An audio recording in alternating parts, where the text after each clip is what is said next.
நல்ல உத்தரவு, மகிழ்ச்சியான உத்தரவு. எல்லோருக்கும் எல்லாம், இறைவன் முன்பு அனைவரும் சமம் என்ற வார்த்தைக்கு இன்றைக்கு உயிர் கிடைத்திருக்கின்றது. ஆகவே இதை வரவேற்கின்றோம். பக்தர்கள் கனக சபையின் மீது ஏறி தரிசனம் செய்வது ஏதோ புதிய நடைமுறை அல்ல. ஏற்கனவே காலகாலமாக இருந்து வந்த நடைமுறை. இடையிலே கொரோனாவின் பொழுது பக்தர்கள் கனக சபை தரிசனத்தை தடை செய்திருந்தார்கள்.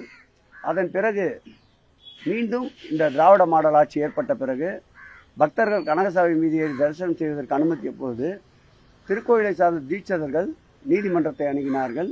நீதிமன்றம் கனக சபையின் மீது ஏறி தரிசனம் செய்வதற்குண்டான தடை இல்லை, இந்து சமய அறநிலையத்துறை முடிவெடுக்கலாம் என்று உத்தரவு பிறப்பித்திருந்தது.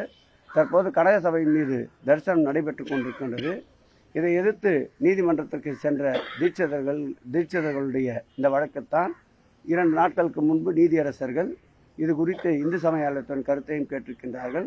அவர்கள் தரிசனத்திற்கு தடை எதுவும் விதிக்கவில்லை. தரிசனத்திற்கு வருகின்ற பக்தர்கள் எப்படி செல்லலாம் என்பது குறித்து அறிக்கையாக தாக்கல் செய்திருக்கின்றார்கள்.